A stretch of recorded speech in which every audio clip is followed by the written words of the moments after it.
because Jehovah built it. You can feel the spirit and positive energy. Questions asked comfortably like you're talking with family. Get ready to settle in. Wait for the show to begin. Invite a couple of friends. It's time for Unhinged.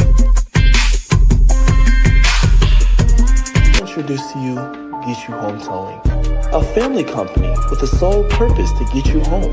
Whether you need roadside assistance or transport services, we have a flatbed big enough to transport any vehicle to its destination. Our offer to you is our gratitude and great service at a much cheaper price. We are also open to transport through long distances. If you need us, all you have to do is call that number. I'll see you soon.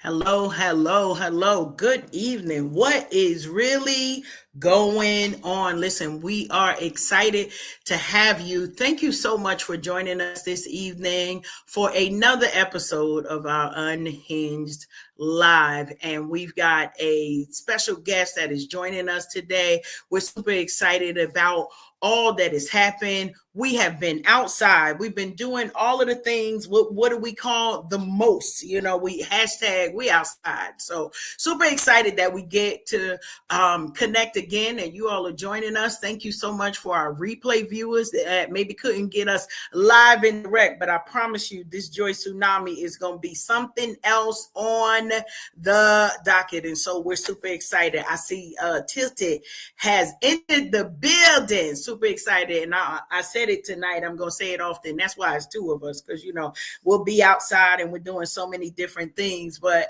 excited about the opportunity to come again. We've had a couple of things. So we're going to get into the show rundown.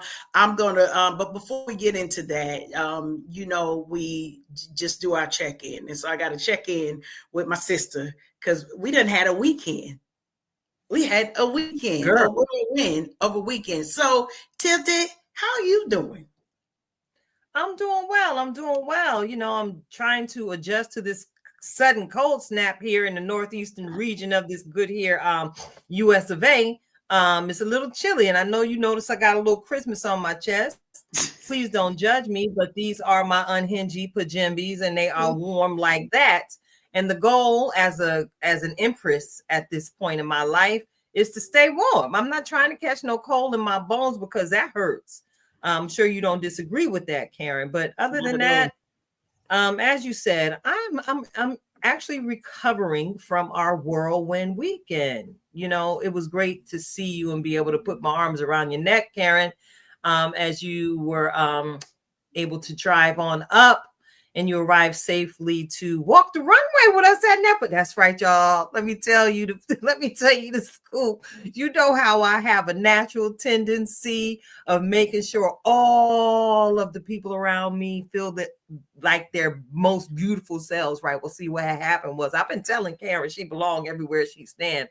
And, you know, she's a leader in her industry, her profession, and she's known globally for the work she's done in education and in finance and resource development, all of the things.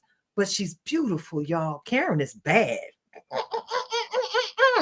And this weekend, we got to witness Karen Sims Harrell make her runway debut rocking Lawson's accessories at Northeast Pennsylvania Fashion Week. Yes, I gotta brag on you, girl. I gotta brag on you. Look good. You looked good, sister. And I just want to say thank you for always holding it down when I cannot clone myself. Listen, everybody needs a Karen. I have a Karen who I can toss the mic to and walk away and trust that the vision will continue to move forward with excellence.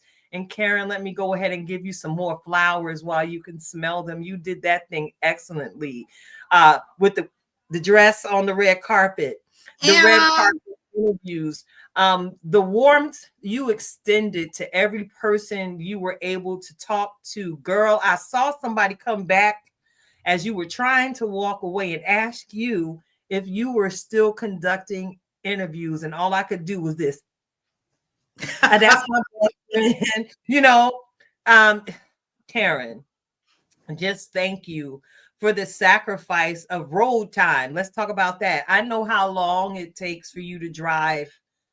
And again, we some empresses now, some queenagers, and it takes a different toll on our bodies. So thank you for your financial sacrifice. Thank you for your sacrifice of time, talent, and even being an investor here at Tilted Halo Broadcast Media Entertainment. It means the world to me to know that my best friend believes in the vision that we're bringing to pass here at Unhinged Live. I celebrate you, girl. You the super fan shout out. See, I had just did that. And listen, I'm appreciative of that, and I'm being silent just to say thank you, right? Because many of us, as just women, we don't always accept the compliments, right? It's like, oh, I want to give it back. I want to give it back. Now I'm gonna give a little bit back, but I'm ingesting that in these days for me, because I just had a ball, right? You know, I'm an encourager. So I had a room full of folks who was worried about high heels and low heels, and is the dress or is it going to zip up, and you know what I look like. I had two assignments, and I'm so grateful that I was able to show up, being an encourager to our tribe mate Jackie, as she ripped the runway for her first time, right? And got to just fan and shout out and encourage her. Although she didn't need that much encouragement, because honey, once that first toe, the toe, once that toe hit that runway, it was all over after that. I said, oh, I see you, girl. All right. And so I got to give a shout out to Alaji, to Sari Melody, Alaji Daquan and Sari Melody for such an amazing event.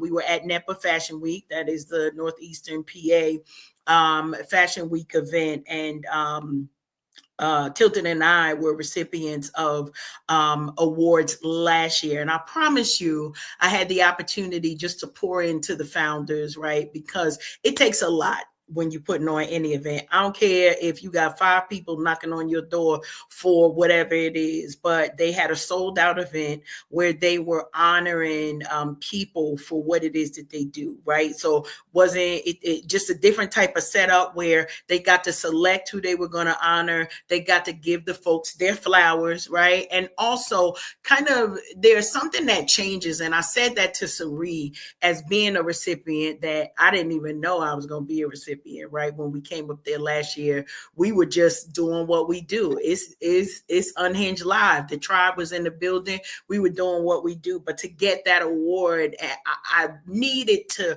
pour something back into both Alaji and Sari so that they understand how important it is when you celebrate people who maybe some have been celebrated, but others may not have been, when they get that understanding.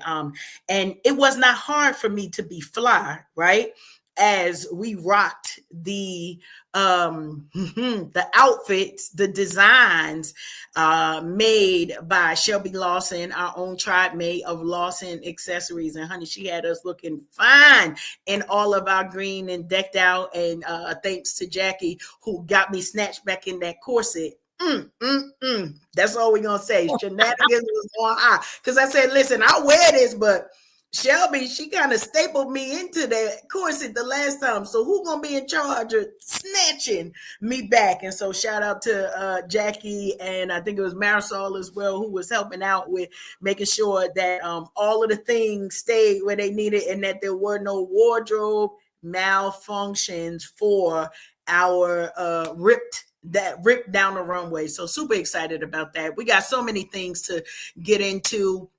If you don't see us, or you do see us, one of the things is that it's very super exciting just to see the excitement of other people, right?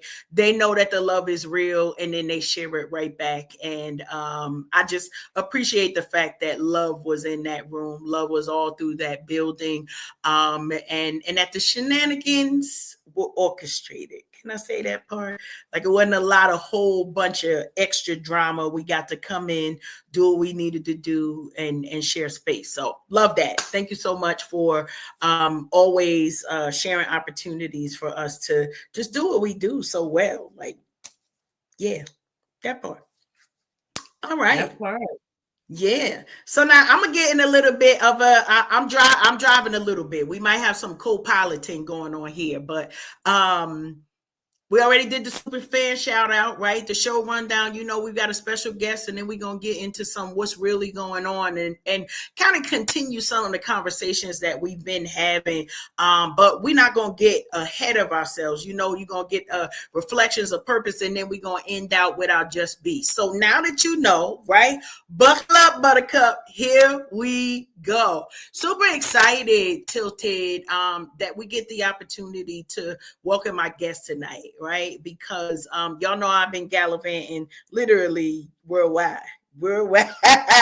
And so I got the opportunity to meet our guests at a trip that I just took supporting Mr. Harold. Y'all know him as my husband. That's his entire name, my husband.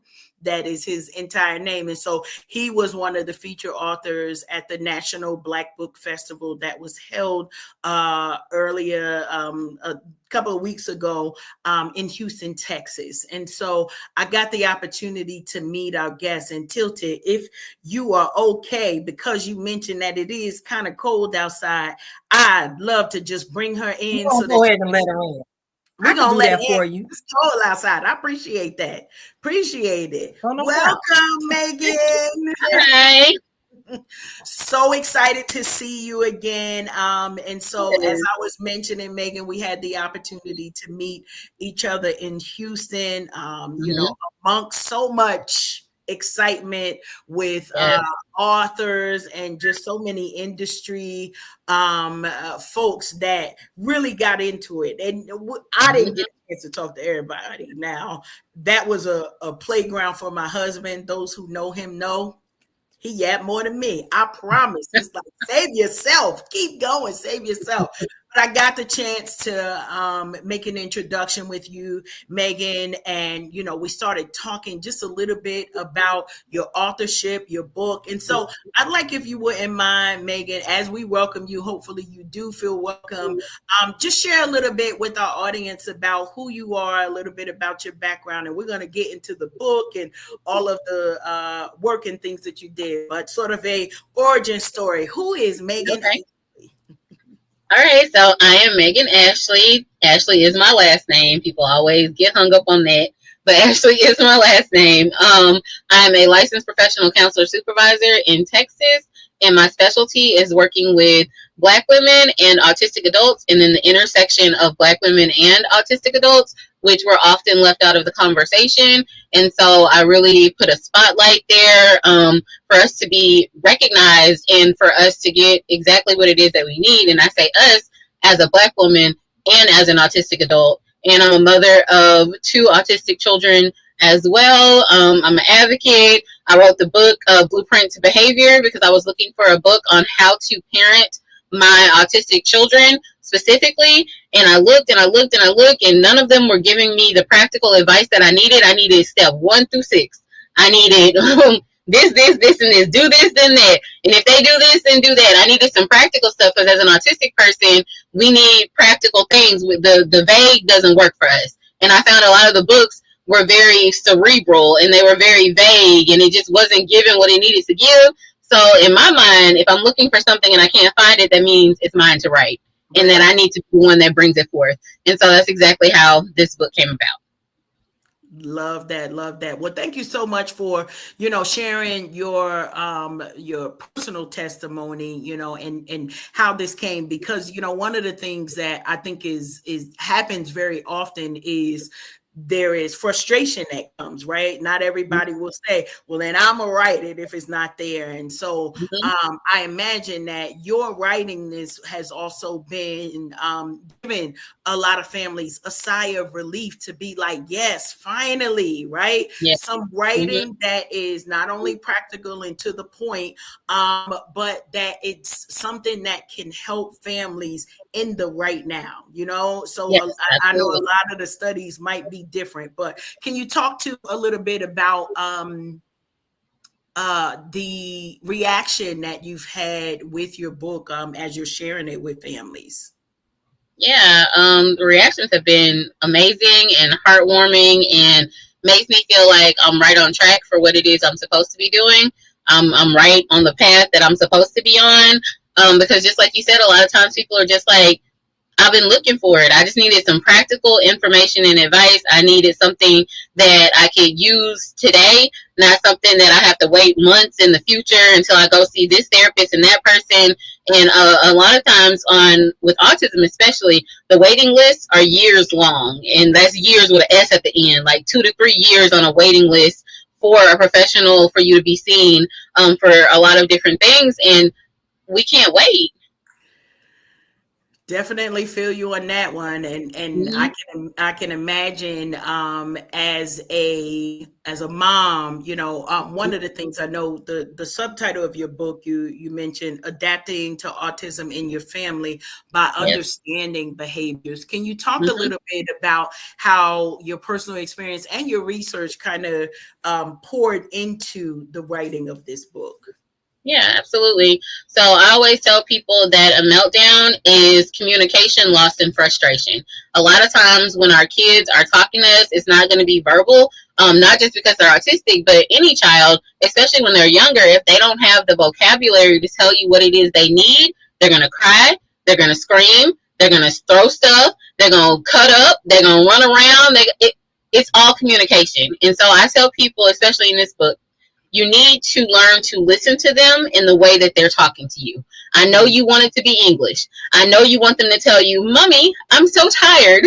I'm exhausted and I need to sleep. I know you want that. But what they're going to do instead is they're going to kick their brother and they're going to lay on the floor and cry. And you need to be able to interpret that, because as the parent, it is your job to give them language. It's your job to give them a way to communicate. We can't always expect them to learn our language if we're not willing to learn theirs. And so that comes into play really with autistic children too, because autism as a neurotype, it comes with communication differences. It means that the way that we take in the information from the world, the way we synthesize it is different. I have an autistic brain and an autistic body, and therefore things are going to be different. If you don't learn how to listen to me, you can't know me. And if you can't know me, then you can't help me. And that's a lot of times we see with autistic kids is they don't trust their parents to know what to do, so they're just going to do it on their own. Because if you're not going to listen to me, I'm still going to get my needs met, period, in the sentence. And so a lot of people see that with autistic children as resistance. They're being resistant or they're being defiant. And it's like, no, they're just saying you're not good enough at what you're doing to help me, so I'm just going to go do it myself. Wow. That's, you know, one, Megan, I am mother to 5 grown children, Mm-hmm. Mimi / grandma to 11 children. And I Wow. promise you, it's been, because all that running around, you just described my entire weekend with my grandkids. But it was interesting because, you know, after talking to you, one of the questions that sort of came up at my first time spending time again with my grandchildren, Mm-hmm. right? Like it ain't my job to parent them anymore. However, Mm-hmm. right? One of the things that came to my mind was, I want to say, the lack of tools that I had with my children that might also affect them parenting their own children, you know. And I Yeah. know the evaluations for children and whether autism is actually diagnosed comes at different times, right? But as you mentioned, communication style, right? I'm from the era, sit down somewhere, right? I'm not Yep. Mm-hmm. caring about what And you're the child's feeling. place, you need to be seen and not heard. Yeah, all of that goes into play when it comes to diagnosing too. Mm-hmm. Yeah. And so Yeah. I wonder, you know, what are your thoughts on helping? Because I'm smarter now, right? Like my Mm-hmm. kids, like, who is this woman? Like, she didn't care nothing about our feelings. Now she care about the grandkids' feelings. But I just know more about parenting now, right? From being able to meet folks like you, being able to have resources like your book provides to make us just more informed on how should we be talking to our kids. So my kids are just like, I don't know who this alien woman is. You know, what are you feeling? You know, let's talk about your feelings. So I'm curious as kind of the next, I don't know, generation out. What have you found as far as sharing of resources with, whether it's grandparents? Because I know some folks my age, they still, God bless y'all still out here birthing babies. That is not my testimony. But wondering, you know, how you bridge that informational gap for that next generation that might still be parents, but some of us are often in sort of like that grandparent role as well. Yeah. And I think the grandparent role is so vitally important in our community because we're still villagers, right? Like, you know, it takes a village to raise a child. You may not be that main parent person, but you're definitely in that child's village and you're valued and you're important and needed as well. So when it comes to having that bridge going from a more authoritative parenting style where it's like, you finna do what I told you to, whatever's on that plate, you finna eat it. Oh, you depressed, you finna go depress them dishes. Like coming from that, you know, like coming from that, because I'm black from the South. I'm from Houston, Texas. It's yeah, you can hunt, you can hear, you can lean, you can clean. It's all of it, right? All of the isms. And so with that, having to now shift to a more gentler parenting style because our kids know. Like my children at their school, they had this song that they learned last year that had me crying laughing. It's called It's a Boundary. And it talks about their body boundaries. No, stop. I don't like that. I feel uncomfortable. Please move back. Talking about how they feel about their boundaries. Now, you know, 30, 40 years ago, there ain't no way you would tell a grown person, I'm sorry, I do not want to hug. I'm uncomfortable. Please move back. And I love that they're learning this because it is something that we should have had access to this whole time. So a lot of times when I'm talking to parents and grandparents, it's like, you don't have to give them the hard time that you had just because you had it. Understand that in 2025, we have different tools. And who would you be to not use those tools for that child? We need to be their first safe space. The world is hard enough. The world is going to kick their butt anyway. Why would you help it? Why would you help it? So come here and get some of these tools, learn some of these things, and understand how to listen to your child's feelings and not take it personally. Because a lot of parents do that too. They'll be like, we're running late. We had to get to school and they want to put their shoes on slow. Ma'am, they're not trying to inconvenience you. They don't care if you're going to get a demerit at work. That is not their business. They're just trying to get their shoes on. And you trying to rush them. And then you get upset with the child like they're trying to sabotage your day. That child can give 2 entire flips about your day. They do not care. They just want their Mickey Mouse shoes on so they can go walk into kindergarten. That's all they want to do. And a lot of times parents respond to what they think the child is doing versus responding to what the child is actually doing. So while little boo-boo is trying to get her shoes on, her little Mickey Mouse shoes on so that she could go, you could have stopped for a second and paid attention to the fact that her sock is twisted and it's bothering her, and you could have fixed her socks, fixed her shoe, and went out the door in that same time period where you yelling at her about her making you late. So if you pause for just a second, take care of her needs, listen to what her behavior is telling you, everybody gets helped. So parents, it is their responsibility, grandparents, community members, it is their responsibility to make an environment for the child in which they can thrive. That's not the child's responsibility to thrive in an environment that wasn't built for them in the first place. And we talk about that a lot with autistic kids because the world that we live in was not built with my neurotype in mind. It was not built for autistic people. It was built for allistic or neurotypical people. That's what we call people who are without autism. It was built with other people in mind. And so in order for me to thrive, I have to have my accommodations around me. And my support people need to understand that. It needs to not be an issue. I love it. Yeah. Tilted, I'm gonna pass the mic, see if there's any questions or comments, because I saw a little movement in there, and while Megan was talking, as if you had an amen moment there. I did. Since Girl Talk Now started hooking me up, you're gonna make sure advertising, Right. Yes.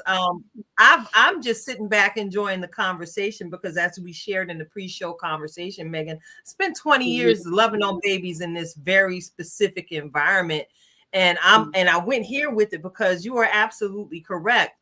You have to learn how to interpret the autistic person, the autistic child, as well as the autistic adult, because they will give you smoke signals, so to speak. Say, for instance, in my job, I got to learn hands-on what to do and what not to do. And it's everything that you've already said and solidified so far in this conversation, to the point where I implemented some of those practices in how I reared my own children who didn't have any particular neural diagnosis. I didn't yell. I spoke gently. And every now and again, I feel like it kind of bit me in my behind. But what it did do, it allowed me to preserve the softness in the young women that I was raising, so that they would have that soft and pink space to retreat to as they continue sojourning through life. So you mentioned the toolkit, and developing some type of plan when loving on your autistic person, and self-care plans for the whole family and interventions at home. I understand that you discussed this in your book. What are the practical tools or strategies from the book that families can implement this week? First and foremost, noise cancellation technology. And I say that because most autistic people are sound sensitive. And you see people will frown their eyebrow, sound sensitive, but he's the loudest person in my house. You're right. That is the person who is making the noise is fine with the noise. They're not fine with you making the noise. So that has something to do with what autism is. Again, as a neurotype, it is your emotional regulation, your communication, and then first and foremost, it's the way that you experience sensory information. So if we're thinking about all 5 of your senses, we're thinking about sight, taste, touch, smell. I feel like I'm missing one. Hearing, sounds and stuff like that. We're talking about all 5 of your senses. If you can help somebody feel comfortable within all 5 of their senses, then you can already kind of reduce some of that extrasensory environment that's causing them to feel uncomfortable. So noise cancellation tech is usually number 1 with a bullet that I tell families to do. And whether that's over the ear headphones, if your kid is okay with that, cool. If not, then they have what's called loops or vibes, and those are earplugs. And so they're not electronic. You're not hooking them up to a phone or anything, but they have this noise cancellation technology to where they can hear people who are talking to them, but all the background noise is dampened. And the background noise is the thing that usually bothers us the most, because the way our autistic bodies are set up is that I hear foreground noise and background noise at the same intensity. So if I'm in the middle of a mall, imagine being in the middle of a mall, right? Back in the 90s when the malls were popping. It was people everywhere. It's music coming in and out. Let's say it's the mall during Christmas time. It's December 24th. The night of December 24th in the mall, y'all remember that it would just be chaotic. And so we've got these bright lights going, right? Because it's all fluorescent lights. It's all brightness. We got these bright lights going. We've got people talking to each other. We've got the music going. We've got people yelling, hey, come get a Cinnabon, and hey, come do this. We have all of this stuff, and it's all coming into my body at the same intensity. All of it. So then you see an autistic person melt down. Then by meltdown, it means I can't handle this. It's entirely too much. And so that's what it feels like sometimes. And I'll use the holidays as an example. When you walk into auntie, grandma, uncle's house and everybody's like, hey, and the kid backs away. Because it's whoa, it's a little bit too much all at once. You heard all the things come at once. All the hugs come at once, especially if you're touch sensitive too. So what I tell parents, especially when it comes to the holidays, is take the toolkits with you that you're going to need for your child. You know your baby, and if you don't, read the book. Okay, because then you got to get to know your baby, right? Because that's your responsibility as a parent. They didn't ask to be here.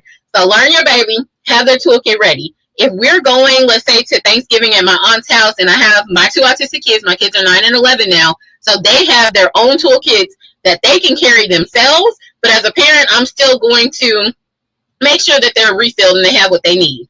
They're not going to eat turkey and dressing and cranberry sauce and yams That's not gonna happen. I'm also not gonna sit up there and make them eat that when I know that that's not what they would want. So they're either gonna have their pizza before we leave, and then they'll be able to take snacks with them, so that they'll be satiated and they'll be fine while we're there.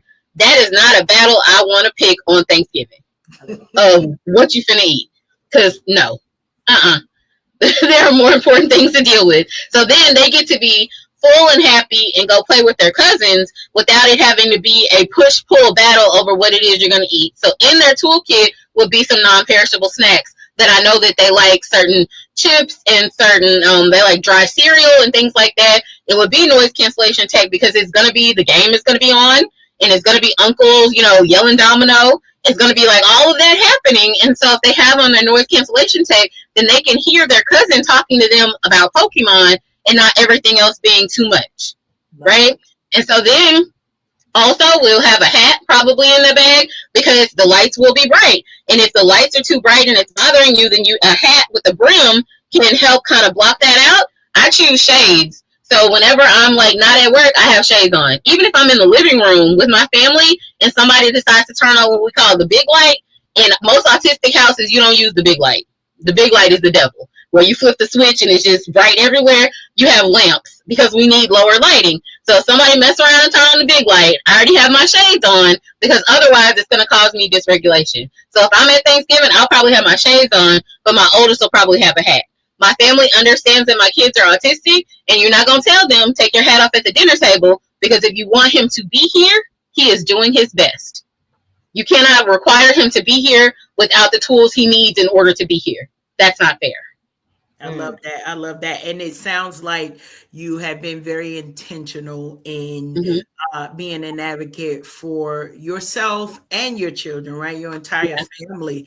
Because, I'm thinking about all of the things. I just love talking to us. That's all I'm gonna say. Real people, right? Because we know somebody gonna say, "Take that head off," and do so. Of course. How do you encourage folks who are at the beginning journey of these conversations with their families, right? And not to say that it's going to be difficult for everybody, because if they come into Mimi house, Mimi already know what the deal is. So say something to my babies if you never mind. Say something to my babies if you want to. Yes. You can do whatever you want to do about that. Yeah. And so what I would tell people is, especially in Black families, we're all, that baby ain't autistic, he just a little touch. Like, we'll say some of anything. That baby ain't autistic, you just gotta whoop him more. Like, we get it all, right? And thankfully, like you're saying, with you being Mimi now, we do have parents, grandparents, aunts, uncles in our families that do understand more. And that, I think, is wonderful. It's beautiful. We're moving towards the direction that we should be, which is inclusivity. It doesn't matter what they got going on. Let them come. Let them be themselves. I'm loving that that's happening, and I'm able to watch it in real time. I think that is absolutely fantastic. Are we all there? No. And so for the people who aren't, in my family and in other families that I've coached, what I say is you're going to have to do some pruning. At the beginning, when you get the diagnosis, everybody can't go with you. It can't be a situation where you're trying so hard to change somebody's mind who is committed to misunderstanding you, who is committed to their own thought process about your child and does not want to hear what you have to say, or especially what your child has to say. They can't go with you. So if that means that you go to the family function, and as soon as Aunt Francine starts to go in about your baby wearing a head at the table, Aunt Francine, what we're not going to do is that. Okay? All right? So we're going to be here and we're going to be just fine. But what we're not going to do is that. Thank you.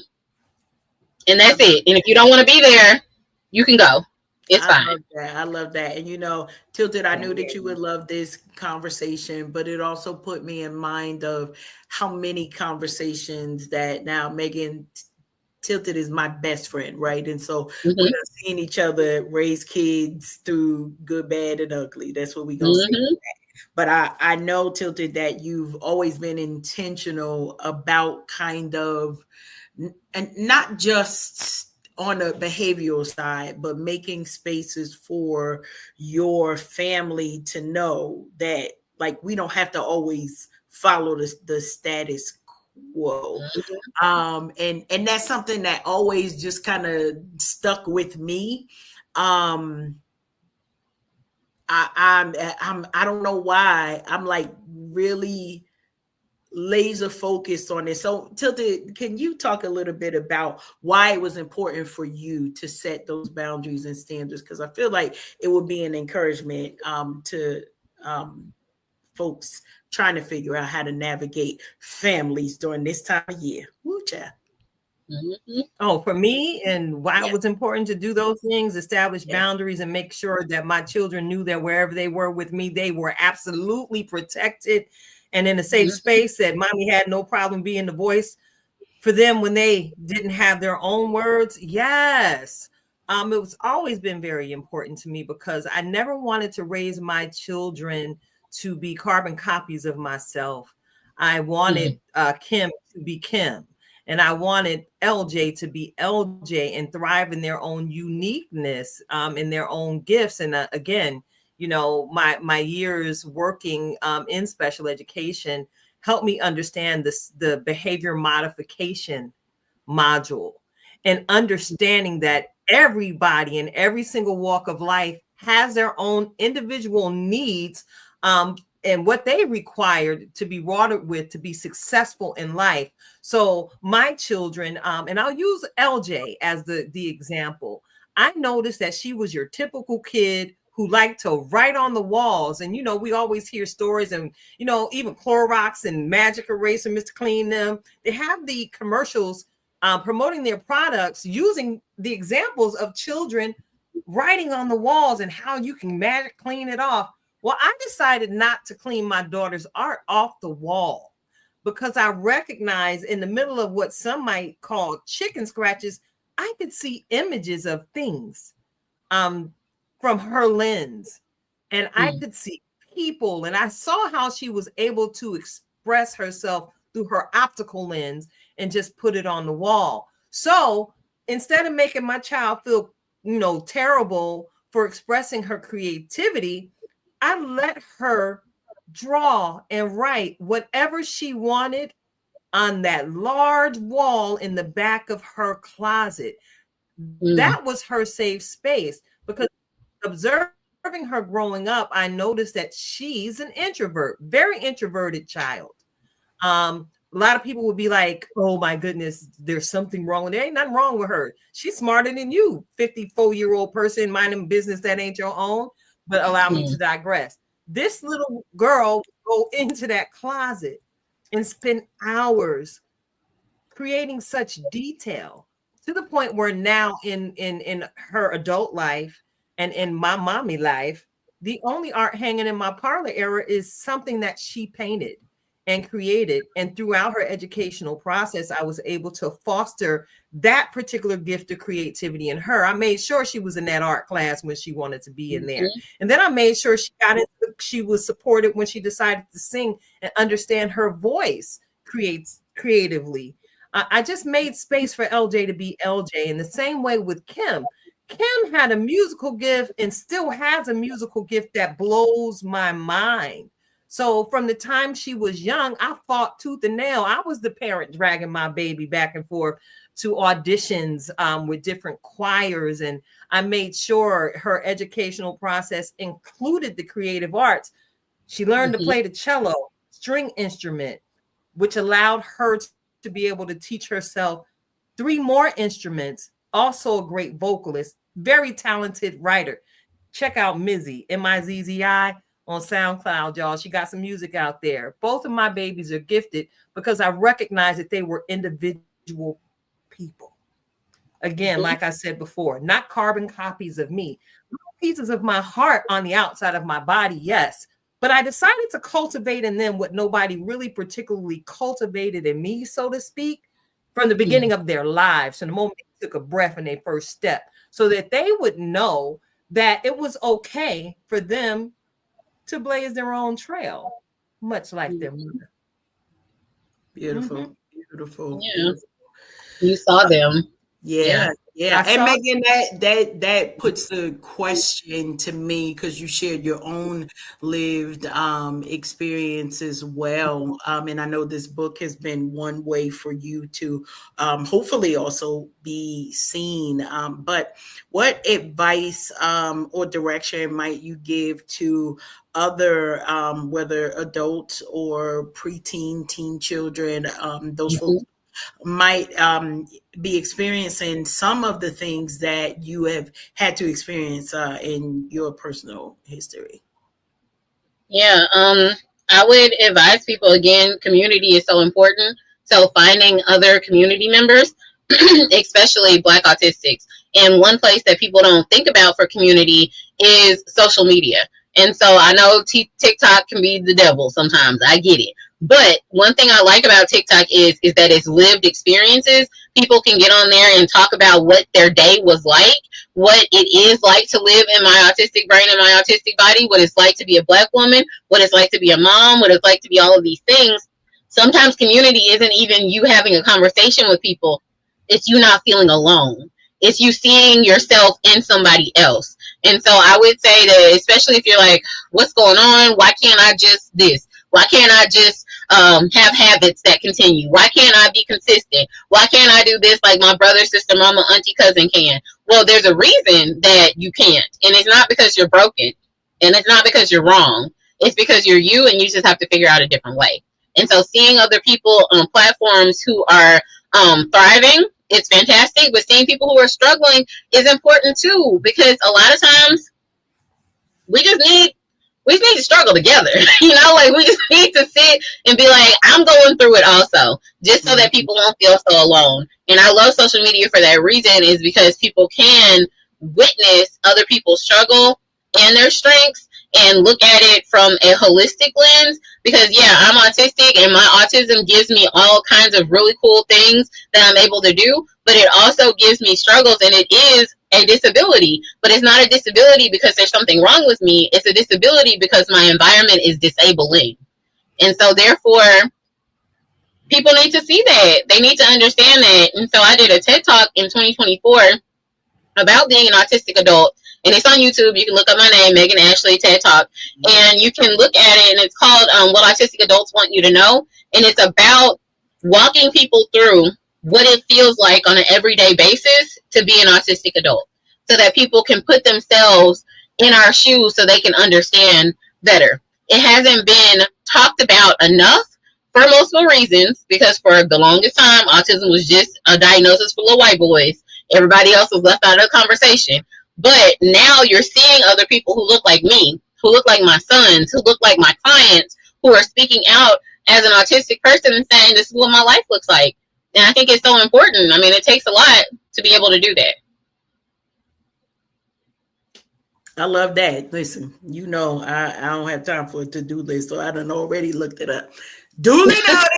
And I love that, you've expanded your platform, right, to share your voice and give words, and hopefully our listening and viewing audience get some new vocabulary tonight. I know I have definitely heard some things as it's like, yeah, more than a thinking, right? More than a reflection, but being able to have a practical way to communicate the needs for what we see, right? So, as you were mentioning, the different, do I want to say excuses, descriptions, know how our families do. That's all. Yes. And it just was like, and I wonder that part of the challenges that were faced as far as us not having the vocabulary is because folks was just like, that's not a us thing, right? Like as autism was a cultural or race thing versus what it actually is. And so I appreciate, even the insight of what you're sharing in reference to autism being a disability, but not because something wrong, because right, that the world around me is disabling. That's a mouthful right there. It is, and that's what a lot of us as autistic adults, people who I would say escape diagnosis, people who are appearing high functioning, like I have a whole master's degree, right? I still put my shoes on the wrong feet.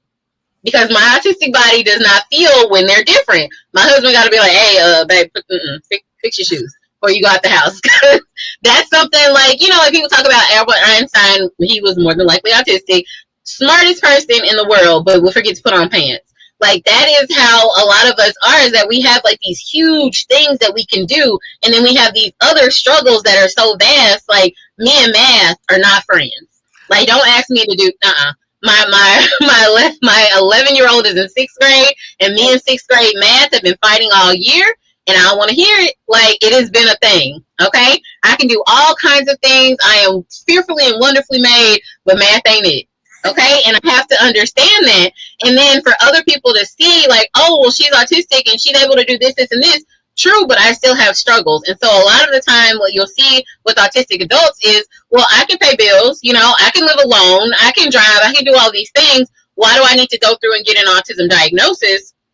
And you absolutely don't have to go through and get a formal diagnosis if you know, I'm autistic and that's how I feel, that's who I am. I relate to the autistic experience. But I will say a lot of times it's just information so that you can stop beating yourself up.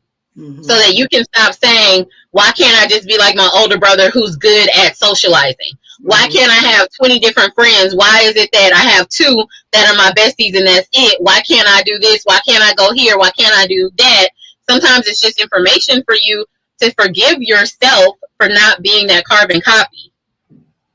I love that. Because if you're measuring yourself with a yardstick that wasn't meant for you, it's like measuring yourself with a straight yardstick when ours looks like a curly cue. What are you doing? You're always going to come up short. Right.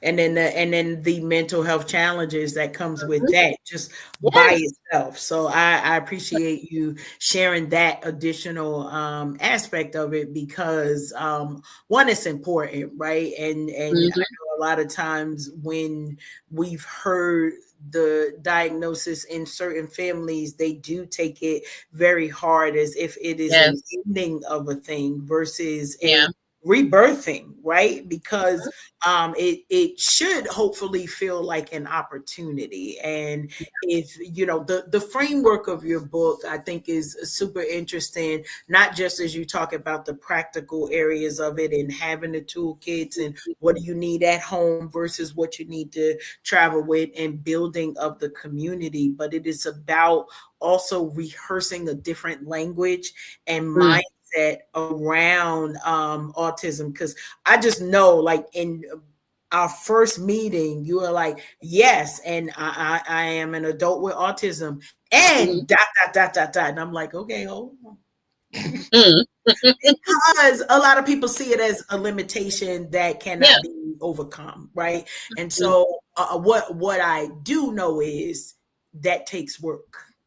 Yes, right? very much so. It takes self-work. And so can you share just with our audience a little bit about what you have learned about yourself as you've written this book and grown in your kind of self-discovery and discovery for your family on the best way to communicate?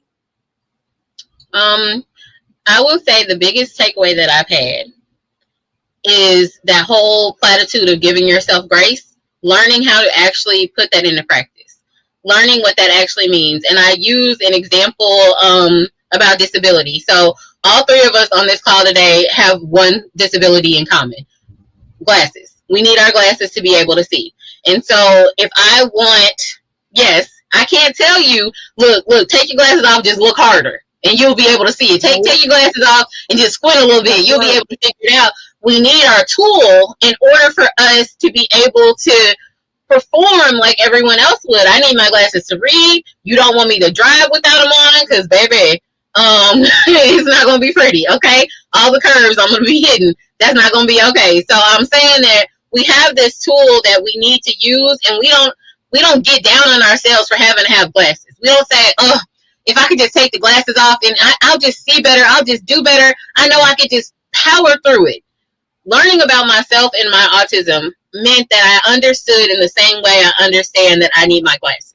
I need my tools. I'm never going to be like a neurotypical person, and that is not my goal anymore. That's not my goal, is to blend in and to go along to get along. My goal is to be the most authentic version of myself that I can be, And that means that I need my tools in order to do that. My goal is not to appear less autistic. My goal is to live autistically, which is living in my truth, understanding who I am, and embracing my strengths and working through my struggles without being mad that the struggles exist. And I think that that's so important in figuring out who you are, no matter if you're autistic, allistic, whoever, if you got depression, bipolar, anxiety, whatever, you don't have to be upset with yourself once you start accepting who you are. And that's the most important part. Understand that this is part of who you are. Okay, this is me. How am I going to move next? What are we going to do? What are we going to do about it? It's not so much overcoming autism. I wouldn't ever say that. I would say that autism is part of my identity. It's part of who I am. And that's fine. That is absolutely okay. I love that. I love that. We'll definitely appreciate that. Listen, for our listening audience, we thank you for those who have been in the comment areas. We thank you for those who will watch the replay, and definitely go and check it out. She know how to find herself. I'm gonna tell you that. Meghan Ashley TED Talk. She's gonna be number one on top of the list. You'll see it there. So I'm excited about hearing more about the TED Talk and how it's almost a year. Like, yes, that's almost a year ago. How was that experience for you? And can you talk a bit about what were the steps that kind of made that opportunity open up for you? One of the things that my autism provides for me is the ability to not have no shame, but not really care if somebody's gonna give me a yes or a no, because that's all you're gonna say is yes or no. And so people are like, oh my God, how did you land the TED Talk? Well, I went on the website and put in the application. Like, that was it. Like, you either do it or you don't, right? And so all the opportunities, you know, people get afraid sometimes of like, they get afraid of success as much as they're afraid of failure. They're like, oh no, if I do this, then I have to keep doing that. And I'm just like, all they're going to say is yes or no. So I put in the application. They called and they were like, hey, this is when we're going to be filming. This is the TED process. And you have to go through a whole thing. You have to go to TED school, right? You have to learn how to craft your speech. You have to do all of these things. And then you show up day of and you get to record. And it is one of the coolest experiences I have ever had in my life. I tell people I felt like Oprah. You got your studio audience and stuff, right? And you got all the cameras and the little bitty microphone you got to put on with the pack on the back. It just felt so official. It was so cool. One of the coolest things I've ever done. One of the scariest things I've ever done too, because what people don't tell you about TED is there's no teleprompter. You have to memorize your entire speech word for word because it's already been approved word for word. Ain't no riffing. Ain't no deciding you want to add a new line here or there. You have to memorize your 10-minute speech, which doesn't sound like a lot, but it is word for word. And so that was like a lot of pressure to have to do that and have to perform. I did use my accommodations that I needed to in order to get my autistic self through this entire experience. And I was fine. I did it. It's amazing. I love it. It is definitely my love letter to the autism community and to the Black community as well, for people to see someone like me doing what I'm doing on that type of stage. Amazing. I love the opportunity that we get to celebrate you, that you have joined us this evening to have such a candid conversation. And I know that we have had a ball just getting to know more about you, getting to know more about your book. Is there anything that you might want our audience to know more specific, or some type of portion of the book that you might want to share with our audience that was kind of a fave part for you, or how folks can kind of dive right into the work?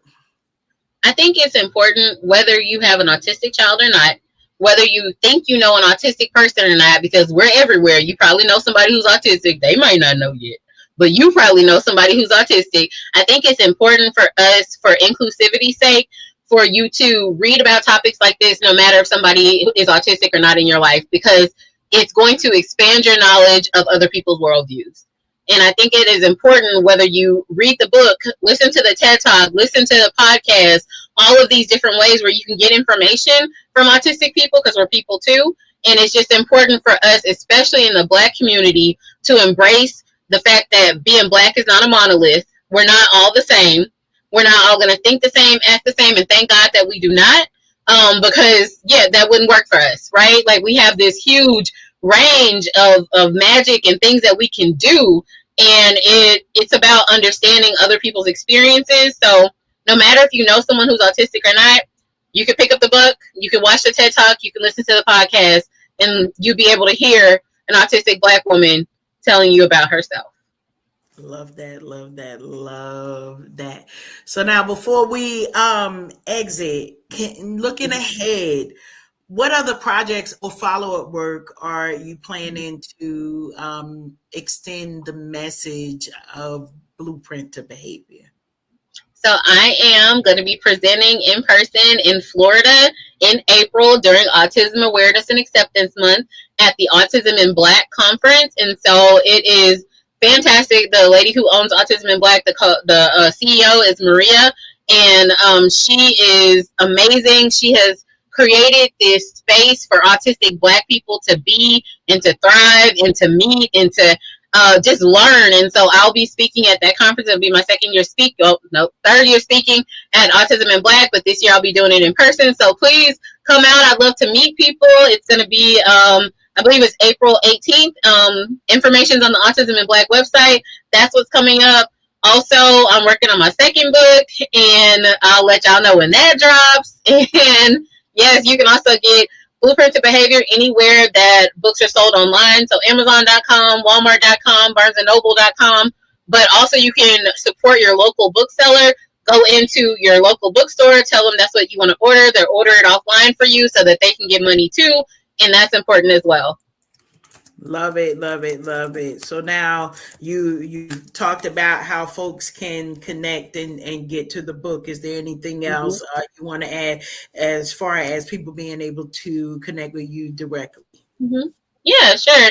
So I'm always open to emails and messages. If you message me on Instagram, I may not get to it. But if you message me, if you email me, then I will. So you can find me at my website. It's the letter M, perfectconsulting.com. So M as in Megan, mperfectconsulting.com. There you have the contact form. You can message me any questions you have. Don't be shy. I love to answer emails and help people work through whatever they need to work through. I've had people reach out and just say, hey, I know you're not a therapist in my state, but I'm still looking for somebody who has a similar style that you do, and I will get online and I will find you some people. I'll find you some resources. I love finding resources. So reach out and let me know what you need when it comes to therapy, when it comes to being a Black woman, when it comes to being an autistic individual.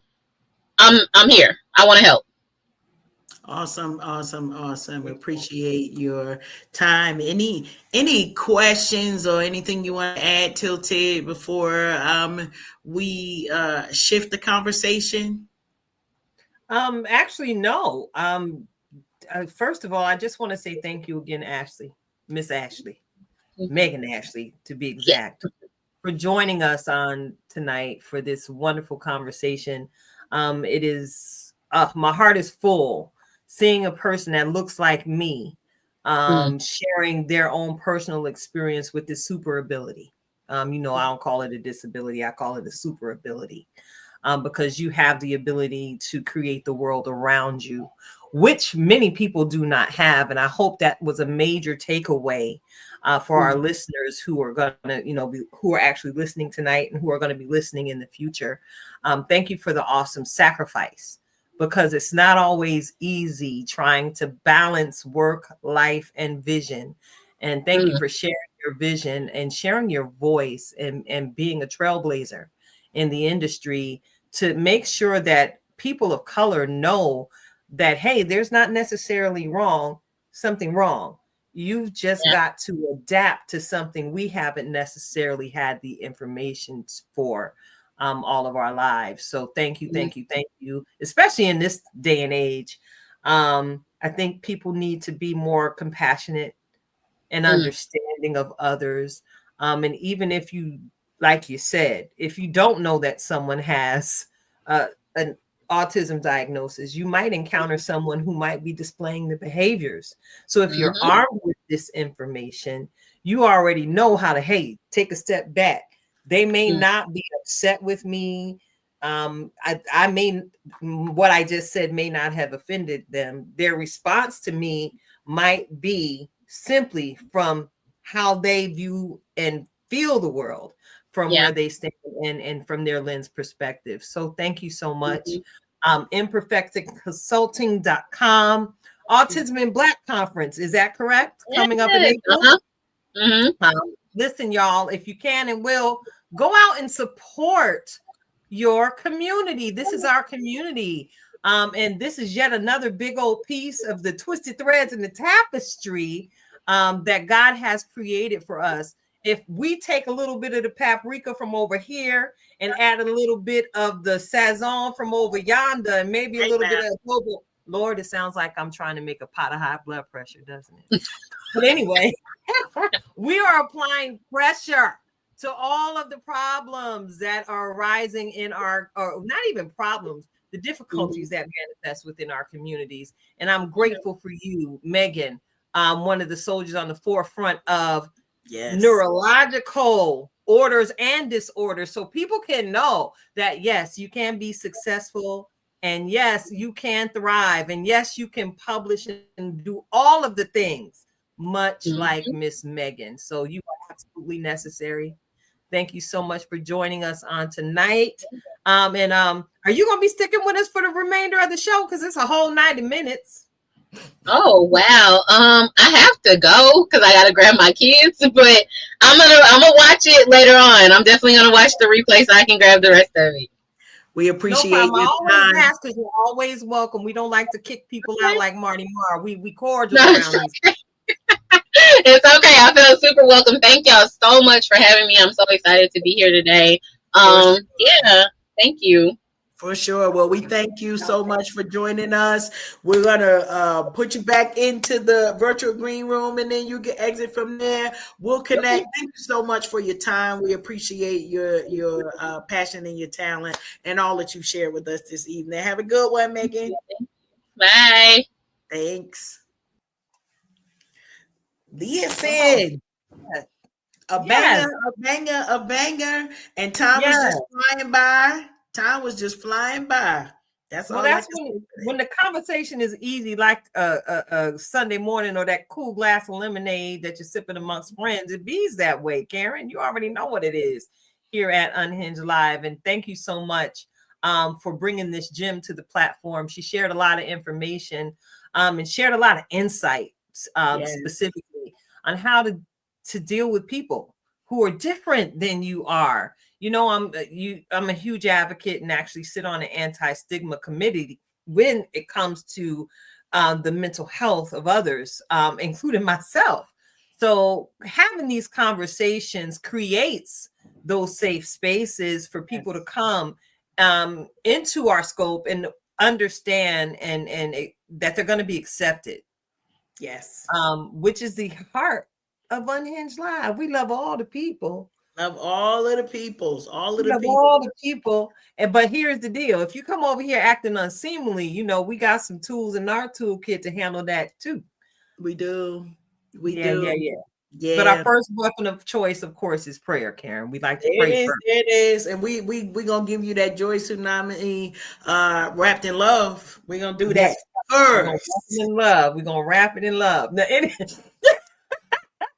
we're gonna wrap it in love. But check it out.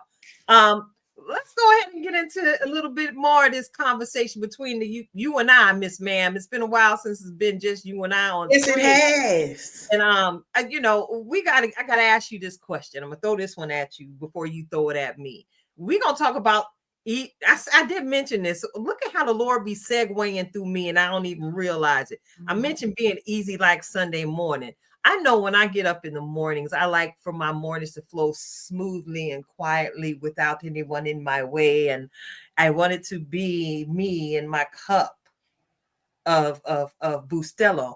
So I got to ask you, Karen, what are some of your morning time essentials, some of your must-haves, so that you make sure that you have the day you design for yourself and not the day you necessarily deserve? Not the day that I designed. Girl. Okay. Yeah, that's a mouthful right there. So I'm not really a strict routine person. But I know that my days go better when I start from quiet, right? So waking up, prayer, some praise and worship. If I get something that get me to boogie, then forget about it, because that's all I'm gonna do is boogie. So I try to be specific with, all right, let's be reflective in this moment. My husband is an early riser, so his day normally starts well in advance of mine. But I need him to get out my way when I get to the bathroom, right? I just give me my moments. Love you, mean it. Go over there. And it was funny because my grandchildren were here helping me clean up my office. And they're like, Mimi, how come you have an office separate from Mr. Alfred's office? And I said, because we need our space. We can't, So even though we have togetherness, I think those few moments in the morning, it just is the quiet, right? That be still in no time. Like, Lord, I don't know what you got for me. And I will say this, that if somebody interrupts that, okay, well, I don't really let people interrupt that time. But should they try? In the event that they do, Yeah, it's kind of a, what you want? Like, not no good. Like, I have to move into a good morning, right? Like, and no shade to nobody, right? I love the Lord. He heard my cry, all of the things. But what you want? You bothering me early, right? So there are a few who don't get that, because I know that if you're calling first thing in the morning, you're calling with purpose. So then it's like, oh, okay, we're gonna have a purposeful conversation here, or somebody need prayer, or whatever it is, right? The alignment. Yeah. I want to start the day in quiet. And that's the gift that I give myself, because there were many days where, listen, raising 5 kids, what in the world is quiet? Okay. That I can't blame you. And, I got to tap in and share with you. I enjoy that quiet in the morning as well. Some years ago, I remember having a conversation with my mother, God rest her soul, when she would come and visit me on the weekends. I'd bring her out, she'd stay with us, and I'd take her shopping, and we'd go to church and just have a great time. Mm-hmm. But then Monday morning commute had to happen. And the goal was always make sure I get to work on time. But of course, I got to get mommy home and drop her off with these groceries before I even get to the office. And right. Mommy didn't realize that I have a very specific routine when I got in the car. So don't talk to me, because I'm praying while I'm driving. If you know anything about Route 78, traveling 78 eastbound, you know the importance of having prayer in the car. Absolutely. So no, please don't talk to me. And I explained it to her in a loving manner.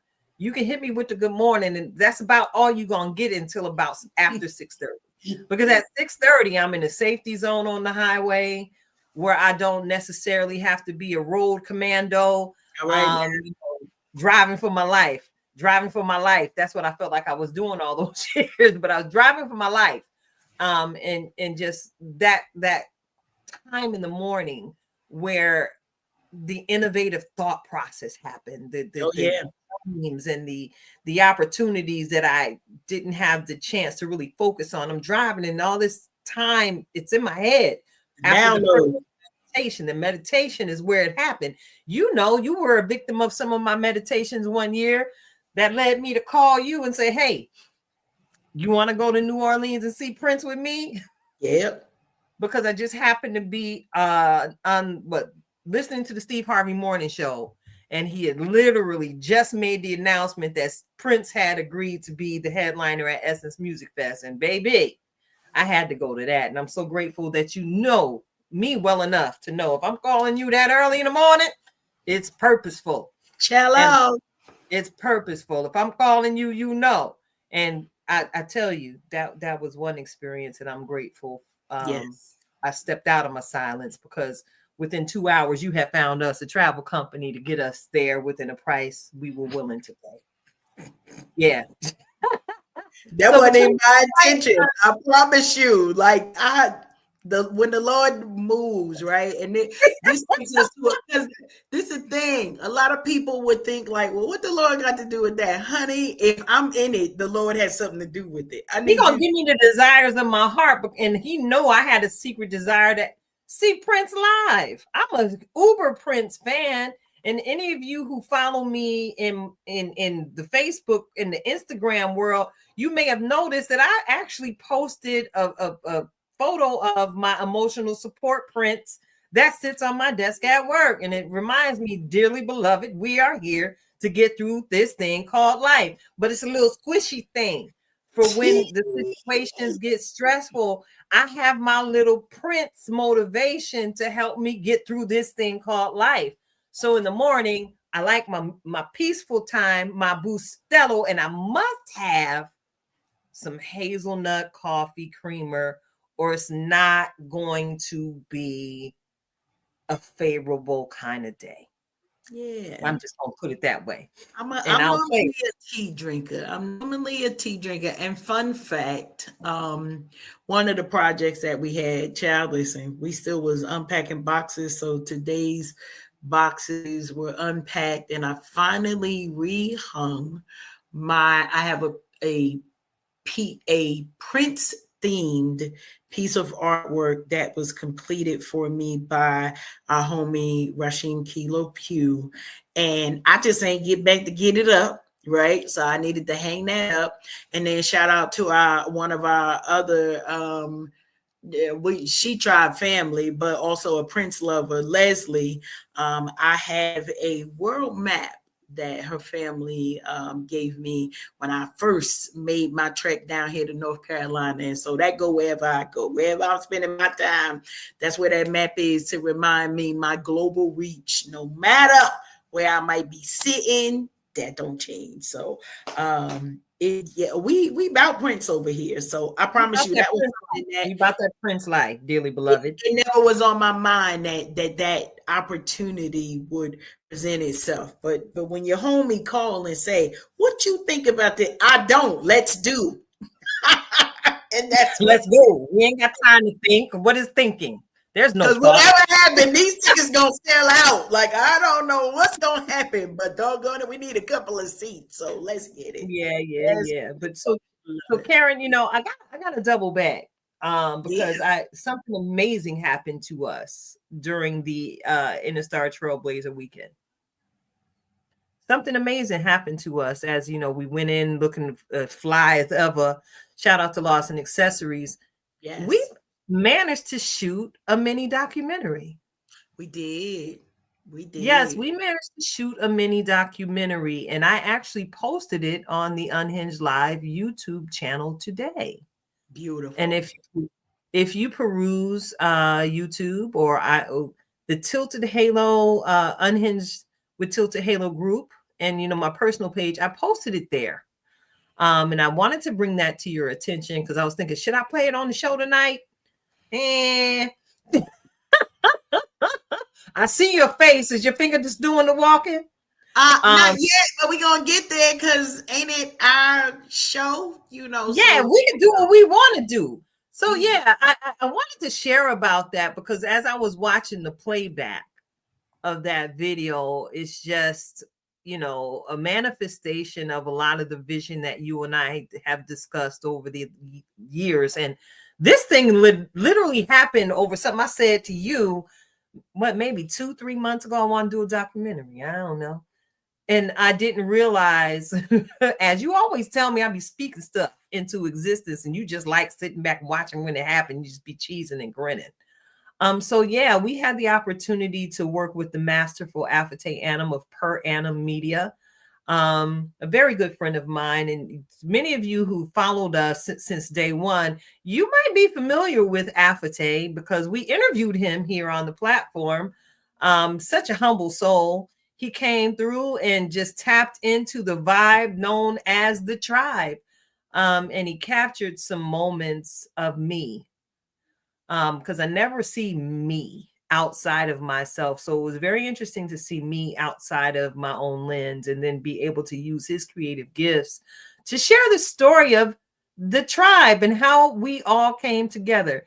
Now, I got to tell you, you know, huge shout out to my boo, Marisol, Girl Talk Nails. See that? That's cute. That's fly. That's real fly. That's my celebrity nail tech.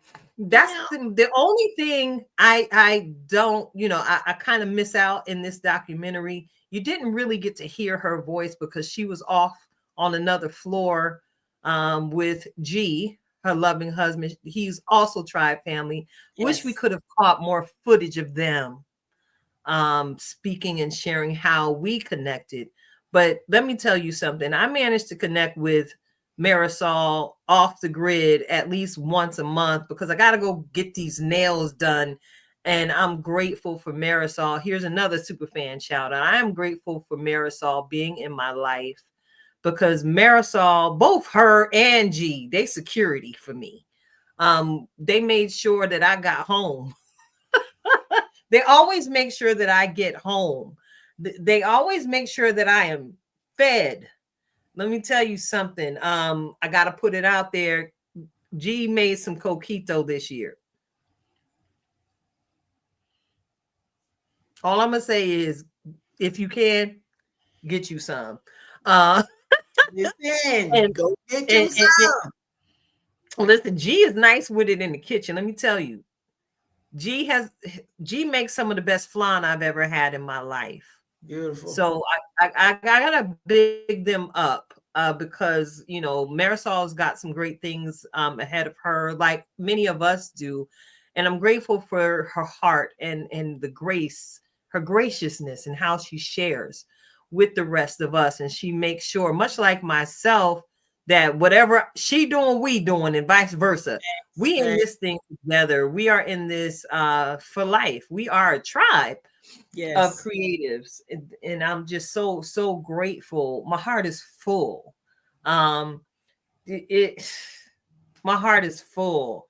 Just reflecting on the journey to In a Star and how this whole thing was birthed, and really understanding where I stand at this point in the journey, that nothing is wasted.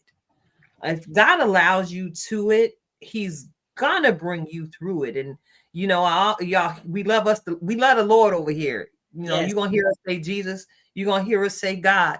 I call him Abba because, you know, God is my father. When there's no one else I can talk to, I look up and have conversations, and I'm grateful that it's an active dialogue because I'm not always the only one speaking. I can hear and get the messages I need to keep propelling us forward here at the platform.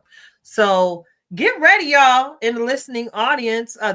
You ready to push play? You look like you about to. I'm almost ready. I'm almost ready. You know, I got to shout out my brother G because that's my cut-up partner. And, you know, Marisol, she be like, no, not with Coach Cash. You know, she be trying to make sure that we acting right. But I tell her, that's my dude right there. What are we doing? So I'm thankful for his care, you know, and he really, even this weekend at Napa, he was like, okay, Karen, like, but you can stay up here. I was like, no, I got to get down because he's like, I don't know about that. And I literally tell my husband, and my husband is like, well, I agree with him. You need to stay yourself somewhere. And I was like, well, too late. I'm already down the mountain now. So, you know, y'all coordinate between yourselves. But I'm grateful for the opportunity because, as you mentioned, you know the conversations, and you know that I know the side conversations of you not always seeing yourself, but you are always grinding, right? Always pushing forward, strategic and intentional with the relationships that you have. But this was definitely an opportunity for all of those things to culminate all together on a night where others may have thought we missed an opportunity, right? This the word, right? And then we're going to get into what it actually was. Because by all intents and purposes, we were supposed to be somewhere else, but we didn't miss a thing, right? Because we came already equipped. And even this last weekend, we heard that the favor that was extended to us may not have been the experience of everybody that we know. There's something to be said to that, but y'all know how much I love this part. This me DJing in a different way. So, you know, I'm gonna let this do what it need to do. And this is the Tilted Halo mini documentary. And we say mini because Hunty, there's so much more to come. Here we go. I'm setting it up. Here we go. She came to see me. During the pandemic, when the world was shut down and hugging was illegal, she hugged me to life. She hugged me to life and freed me to grieve. She freed me to grieve. And in that moment, I realized that it was God. It's always God.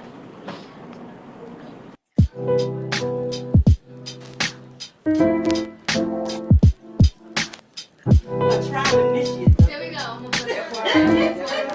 You're going to learn today.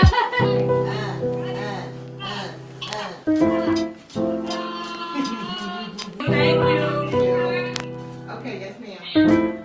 I'm with Elijah tonight. I mean to. So, right. Now, Shelby, I found an iron, but it's You can save the tears for later. Yes. My love to hear nominated for the show. Yes, shoes. Oh, that's your thing. Yeah, that's my kid. As he always is. Now you know what he says. You are amazing. That's God, baby. And God put me in the right circle of women, and it's growth, empowerment, and love, and joy. And you bring all that. And thank you so much. Oh, thank you. Thank Don't make me you. cry. We ain't I know trying to- I know I'm not supposed to make you cry because all kind of things was going through my head this morning, and I'm like grateful. That's the one word. That's it. I can sum it up. That's grateful. Jackie, where are you going? Grateful. Grateful. And I'm so happy. We're gonna do it today. I'm just a conduit. That's all. You say that all the time. You I'm say just that a all the time. conduit. You That's say all. that all the time. You say that all the time. But I'm truly blessed coming from Don't where make me cry. I came from. I told you that. To be here amongst all these people. Do you want to share some of your story, Mom? Yeah, I can share Look at the some. camera and share. I am a survivor. I was addicted to opioids. I can't count how many times in my hand I've tried suicide. I have suicidal tendencies, and I'm a mental health coach because of that. I study psychology because of that. And through education and experiences, I'm a better person today. I'm not broken, I'm becoming. Yeah. God, thank you. And God just gave me eyes to see her, the strength of her spirit, and I knew I needed to connect with her. Yeah, And she is now one of my best friends. a sister to me, like a sister. Pretty much. Because we can't go through the day without each other. We get our people. We work together, and they sick of us when I come in her office because I care to none None. about the people. She comes right in. How you doing today? How You you good? doing? You straight? Good? How your Yes. foot doing? You good? Yeah. Did you eat? Yeah. Just like that. Because she'll keep Just working like and she that. won't eat. Just like that. I'll walk away, even to walk away. She comes and makes sure that I walk away and get that break. Because I used to do it to her and now she's doing it to me. So part of growing is seeing when other people tell you you need to do what you're supposed to do because you know what you're supposed to do, but you just don't do it. But for other people to see that and encourage you, that's people that you need to keep around you. I love you too. Mwah. Mwah. Mwah. You already know it's your girl Keita Tilted Halo. This is my sister Jackie. And that's how we just refer to her so lovingly, Jackie. And we too have a story. So Jackie, you want to tell our story? Well, our story is that we actually have the same father, and we did not get a chance to grow up together. And our father unfortunately passed away in 2017, December 2017. Yeah. And you graciously reached out to me. You said she found out that her dad passed away. She said, I gotta find my sister. And she reached out to me, and I was not ready yet. And I pushed you away. And I knew it. I knew she was going to be pissed because my searching for her was part of my own healing. I didn't find out our father passed away until 30 days after he had been buried. And it damn near broke me. But I remembered her because we also lost a sister. And Jackie also lost her mother within the same week. So I could only imagine the terror going on in her mind. And I just needed her to know that she wasn't alone. So I listened to God and went searching for her. And then I had to wait for her when she was ready.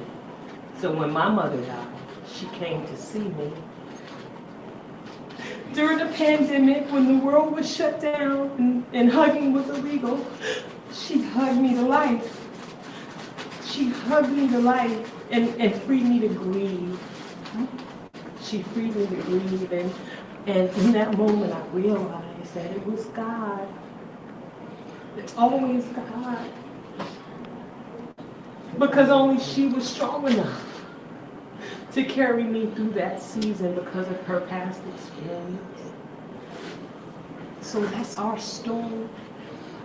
Yes, it got me messing up my makeup.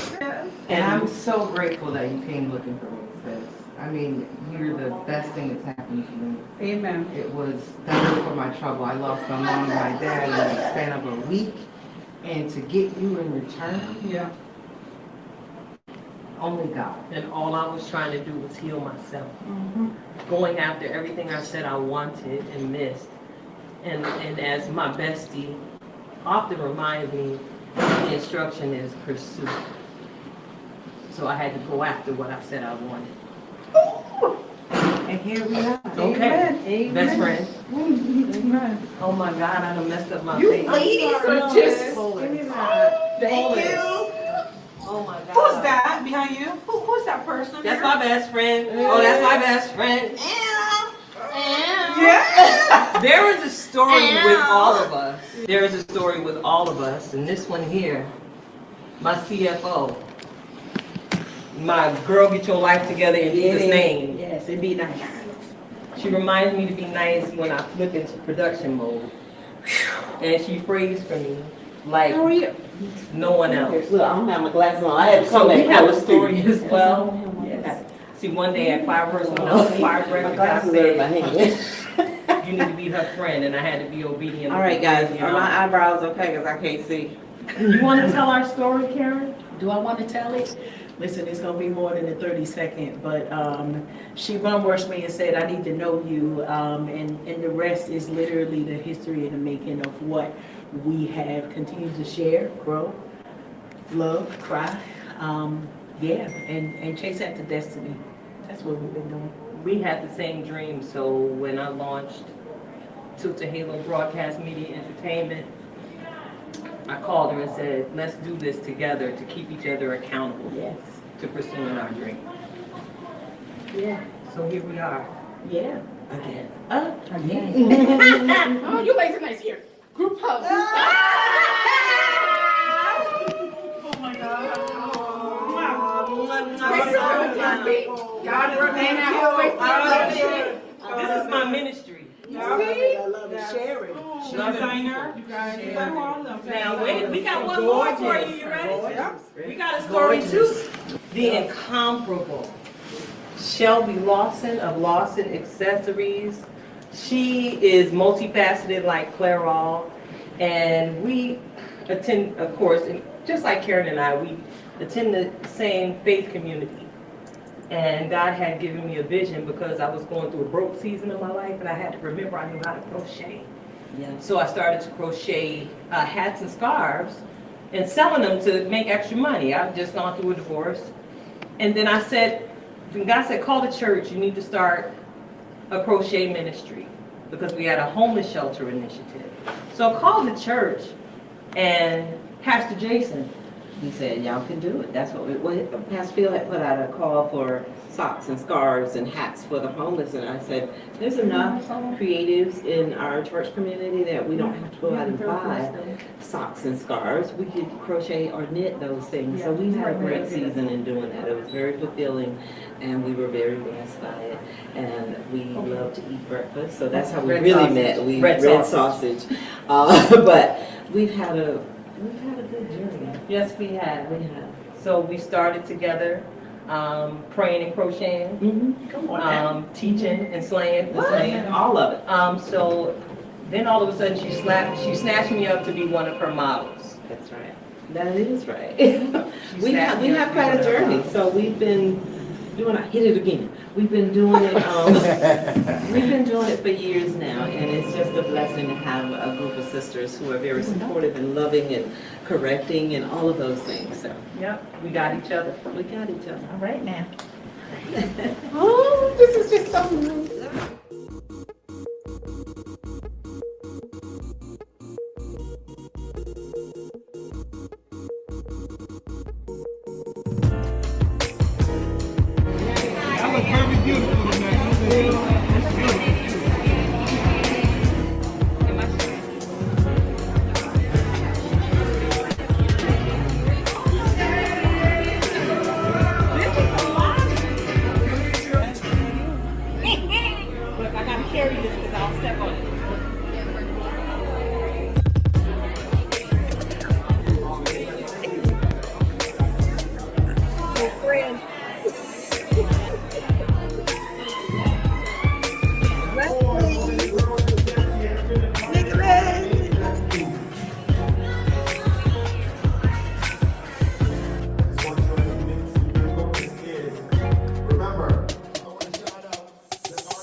Listen, all of our tribe family was out. We just love that we had the opportunity to share. Shout out to Afate. Thank you so much for the excellence in which you came around, and hopefully more doors will open for you as folks are able to see just the quality that you brought. We listen, I'm over here just shout out to little friend. We love you, girl. Little friend.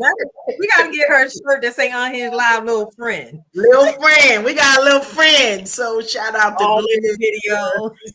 All of the things, Big Les, we love you, girl. Felicia, so great to see you in the video. Just so many faces, I promise. You know, when we all get together as creatives, it's always a beautiful time. But to be able to document, right, the stories, the journeys, this is just the beginning, y'all. So we are excited that we get to share this and debut it with you all this evening officially, right? Officially. But so much more to come. So much more to come. Super excited. So because it's our show, right? We got to play the whole thing, not just a snippet. Not just a snippet. None of that. The whole thing. The whole thing. And thank you for enduring that with me, Karen. Because you didn't know I was going to do that tonight. I stayed throwing a monkey wrench in the system. Listen, but it's always good. Here for it. So I'm glad that we were able to share that with you all, our viewer audience. So you see, you know, when we outside, it's for a purpose, right? Because it's not always for the accolades. We're going to always support those, you know, that have been day ones and all of the work that goes into these different shows. We understand how huge an undertaking it is. But listen, lives are being changed. When I tell you we had an entire experience, you know, I love it that Afate was able to show the production behind the production, right? Because y'all might think, oh, well, you know, somebody came in there and they know people were in there and the work allowed us to have an amazing time together, to share not just stages and opportunities and walking down the street with all of the, okay, ladies in green, yes, here we are. But there was a purpose behind it. And so I'm grateful. I'm grateful that we were able to have that experience and not miss out on one thing. How about that? Not one single thing. And yes, like you said, I hope it continues to open doors because it already has, Karen. Not for nothing. You made your NEPA runway debut because of that green outfit you had on. Yes. Yes. And I'm grateful for, again, the Interstar Trailblazer Award founder, the lovely Jacinth Headlam. Yes. Our sister, not only in the craft, but first and foremost, our sister in Christ. Yes. She is so inspiring. And I just want to take this opportunity to say thank you to you publicly, Jacinth, for opening the doors for those of us who may not have the exposure that we may, have earned over the years doing the work that we've done in the community. It's because of you and creating this platform that you have ignited the strength and the power in so many of us to dream bold, dream big, and dream endless. And honey, you sparked the flame over here. When, my name was called in 2023 as a Trailblazer Award winner. I'm proud to say that I'm a Trailblazer alumni, and I'm doing everything that I can do to pull in as many people as possible to this community where opportunity is at their feet. And I'm also grateful for you, Jacinth, reaching out to connect with Afate Annam of Per Annam Media. You saw the gift. And I can say, having been friends with this gentleman for years, he is a gift. And conversation is second to none, y'all. So thank you so much, Jacinth. Thank you so much, Afate, again, for lending me your talents. I pitched you the vision and you just took it and ran with it. And I'm absolutely grateful that you, protected the innocent and what you decided to put together in the documentary, because so many of us were on it. Like, Lord, what he gets, because we was wilding that night. We were in full-on celebration mode, loving on one another and enjoying the moments throughout the night. So thank you so much. Again, thank you so much for everyone who jumped on that mic. Tribe, y'all already know what it is. We already got something on the let it cook. We cooking. It's the season to cook. All right, because we got everything we need in the melting pot to do what we need to move forward. So we finna cook. Okay, that's what we finna do. And as I mentioned, cooking, you know I'm hungry. I'm a little hungry. I stay needing a snack, a little protein, a little vegetable, a little piece of mango, something, fruit. But what I'm hungry for tonight is just a little bit of emotional and spiritual reflection, refreshing, and it's actually going to come from our own very own in-house certified master life coach. Yes, that's what she is. She's not only my best friend, but she is the voice of reason. I am talking about Coach Cash, as I allow her to switch her hat. Coach Cash of Twisted Threads LLC, coming at y'all this week with a reflection of purpose, the spiritual nourishment that we all need and require. So, Coach Cash, I got to ask you, my sister, take it away. Awesome. Listen, y'all know I always come with the title, and today's title is Snatched Back, right? Many of us are going through seasons. Maybe there are challenges. Maybe you got to the other side of a challenge. And I often say that we are the blueprint, but there's a reason why that is a statement that we continue to make, right? So tonight we spoke to somebody who the title of their book is Blueprint to Behavior. Well, the reason why I remind us that we are the blueprint is because there comes certain times in our lives, right, where we got to snatch it back. But I have found that many of us are elevating in a it's on the way mindset.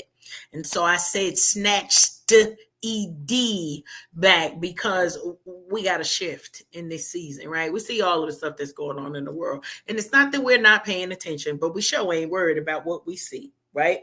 Because we've already elevated to the snatched back moment in our lives, right? We're snatching the integrity back. It's already snatched.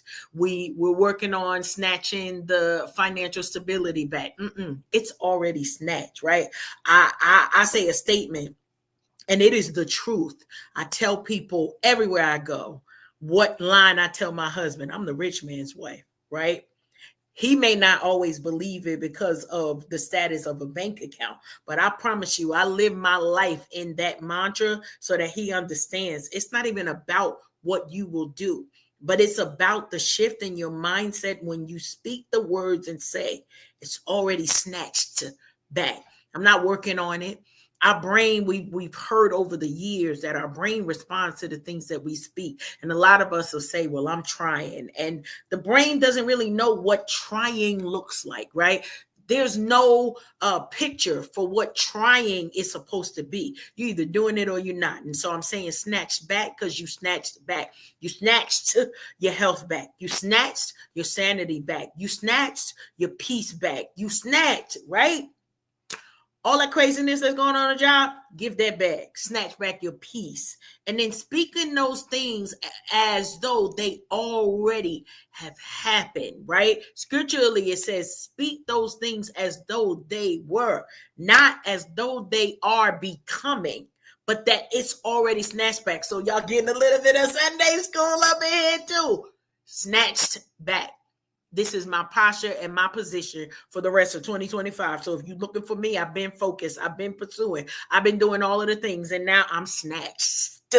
Now, some of y'all saw me snatched in that dress over the weekend too. Y'all saw me snatched in that green and white. I've been being snatched. And so now I'm taking that and encouraging you. Do the same in your everyday. Snatch back, change your mindset, and watch the world around you shift. You think that I'm playing with this? Try it at your house and watch how the shifts not only impacts your world, but every person that is connected to you. We snatched back. Keita, tilted. I'm throwing it right back at you. Snatch back. Girl, I'm catching it and not snatching it because, you know, I was raised not to be rude in public, at least. Yeah. But once again, sister, thank you so much for that encouragement, and it just again solidifies that we stay on the same vibe, stay on the same frequency. Because if you only knew what I wrote down for tonight's Just Be conversation, this just lets you know that you all are tuned in to Unhinged Live. We are a vibe. We are here with the intention on making sure that you are lifetime fine, giving you information to feed you and help encourage your spirit, mind, body, and soul. So check it out. I got to give you the Just Be moment as we prepare to leave on this evening. And what I wrote down today was just be unrelenting in the pursuit of your dream. Listen, y'all got to see a cutesy little documentary that was shot by a dear friend on tonight. But what you don't know is the story behind some of this glory. Now, the word pursue was something that, of course, my best friend hit me with after a morning meditation and prayer from your girl. She came and the instruction was pursue, which encouraged me through so many seasons of the production and preparing and developing and producing process for Unhinged Live. Because in the middle of all of this, behind the scenes, you don't know the challenges, the financial challenges, the health challenges that arose that would try to stop me from doing. As Karen already iterated in her reflection of purpose, the body and the brain has no definition of try. It is either do or don't do. So no matter what it looks like, no matter what it feels like, and no matter how many no's you receive, be intentional about the unrelenting pursuit of your dreams, because dreams manifest when you cultivate them.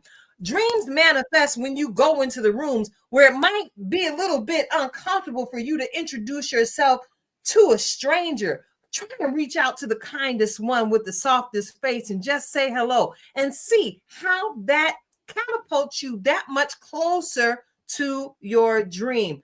Be intentional and unrelenting. So unrelenting means we never give up. We may slow down, but we keep dancing. They got the 1-2 step. They got the stanky leg. We got the we got what? If you want to take it back, we can do the cabbage patch.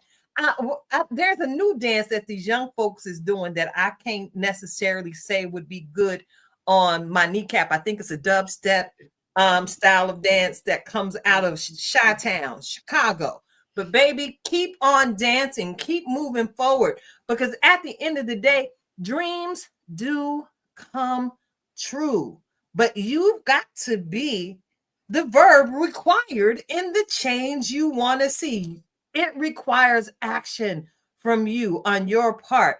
And here's the deal. Extend yourself grace and as you come out the starting gate, because everybody ain't Flojo.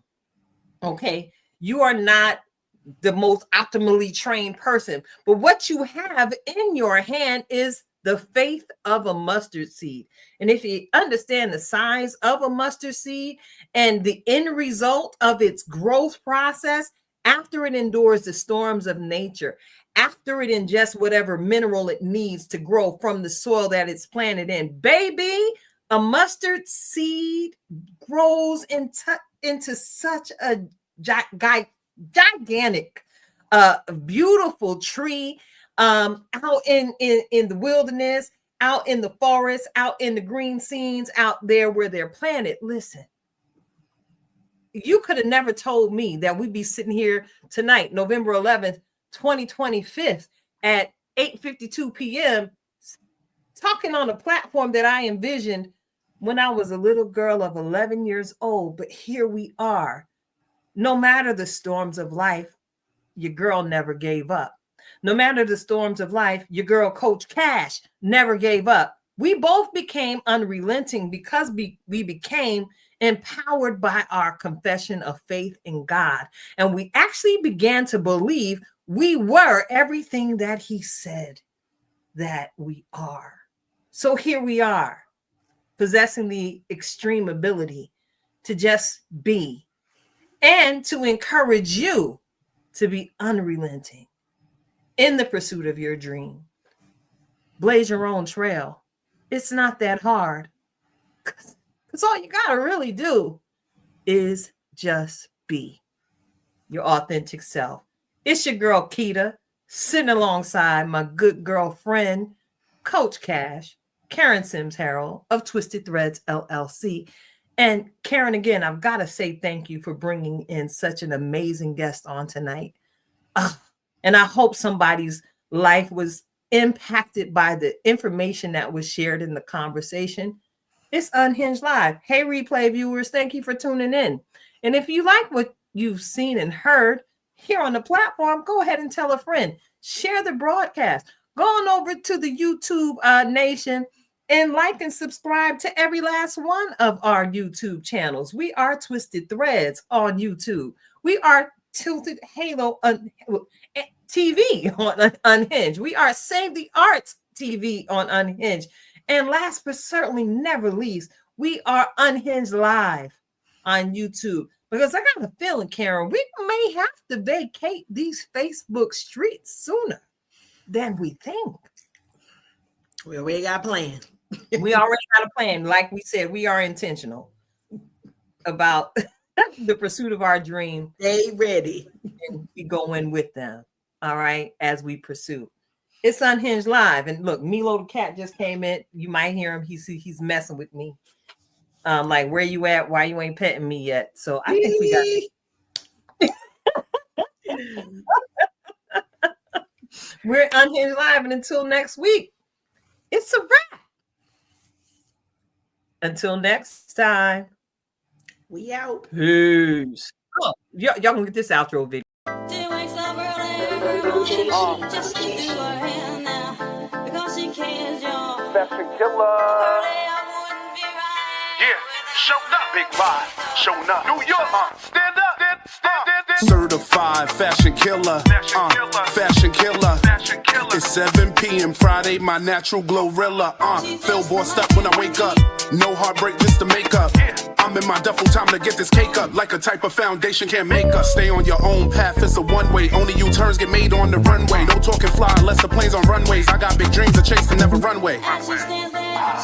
If you got big dreams, chase them, never run away. Hey, back it up, back it up. Slide through, they start acting up. Walk, stop, pose, vogue. Eat your heart out, snack it up. Get your money, stack it up. Stack it up. Slow motion versus no motion. You still not moving fast enough. Certified fashion killer. Fashion killer. It's 7 p.m. Friday, my natural glorilla. Feel bossed up when I wake up. No heartbreak, just to make up. I'm in my duffel, time to get this cake up. Like a type of foundation can't make up. Tags get popped, they supposed to. Big bags when I shop, I could coach you. Moving silence, a boss, not boastful. Watch them raise up a glass when they toast you. Can you help me? I'm too drip right now to take a selfie. Catch the whole fit, my aura healthy. I'm not trying to get rich, let's be wealthy. Let's be wealthy. Back it up, back it up. Slide through, they start acting up. Walk, stop, pose, vogue. Eat your heart out, snack it up. Get your money, stack it up. Stack it up. Slow motion versus no motion. You still not moving fast enough. Certified fashion killer. Fashion killer. It's 7 p.m. Friday, my natural glorilla. Feel bossed up when I wake up. No heartbreak, just to make up. I'm in my duffel, time to get this cake up. Like a type of foundation can't make up. Like a type of foundation can't make up. Like a type of foundation can't make up. Fashion killer. Can't make it up. Can't make it up. Like a type of foundation can't make up. Like a type of foundation can't make up. She's just like you and me. Don't